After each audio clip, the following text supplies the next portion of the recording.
சிறை படத்துல இலங்கையில இருக்க சிங்கள ராணுவத்துக்கு எதிரா முதல்ல தீக்குளித்தவர் யாருன்னு தெரியுமா? அப்துல் ரவுஃப் அப்படின்னு கேட்ட உடனே தேட்டரே கொஞ்சம் கத்துனுச்சு. ஸோ அவங்க யாருன்னு எனக்கு தெரியாதுங்க. அதுக்கு பிறகுதான் நான் விக்கிபீடியால இருந்து எல்லா இதையுமே பார்த்தேன். உண்மையிலேயே சொல்லணுமா, மதத்தை கடந்து தேசியத்தை கடந்து தமிழ் இனத்துக்காக உயிர் தந்தவர் தாங்க. உண்மையிலே தமிழ் மொழிக்காகவும் தமிழ் மக்களுக்காக பல தலைவர்கள் இங்க தீக்குளிச்சிருக்காங்க. அவங்கள பத்தி நம்மளாம் தெரிஞ்சுக்க வேண்டியது அவசியமுங்க. நான் அப்படிதான் தெரிஞ்சுக்கிட்டேன். அப்படி அவரை பத்தி தெரிஞ்சதை உங்கள்ட்ட சொல்றேன். ஸோ இந்த நியூஸ் உங்களுக்கு ஆல்ரெடி தெரிஞ்சிருந்தா வீடியோ ஸ்கிப் பண்ணிட்டு போயிடுமா போயிருங்க.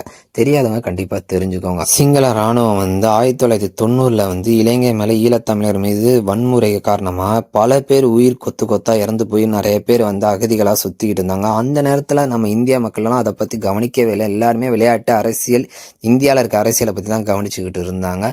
இது மேல அப்துல் ரவுஃப்க்கு கொஞ்சம் கோவங்கள் இருந்தது. காரணம், இந்தியாவில் இருக்க பிரைம் மினிஸ்டர் அதை பத்தி கவனிக்கவே இல்லை. தமிழ்நாட்டில் இருக்க மக்கள் தான் அதை பத்தி பேசுறாங்க தவிர்த்து இந்தியாவில் இருக்க அதர் ஸ்டேட்ல இருக்கவங்க யாருமே அதை பத்தி பேசவே இல்லை.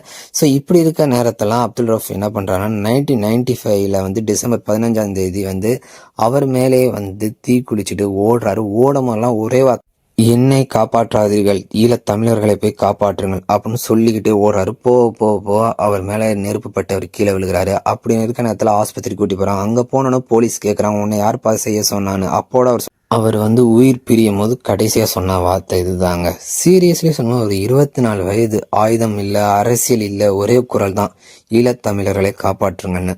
அவர் சொன்ன வார்த்தை பிறகுதான் இது பின்னாடியே இந்தியாக்கே புரிஞ்சது.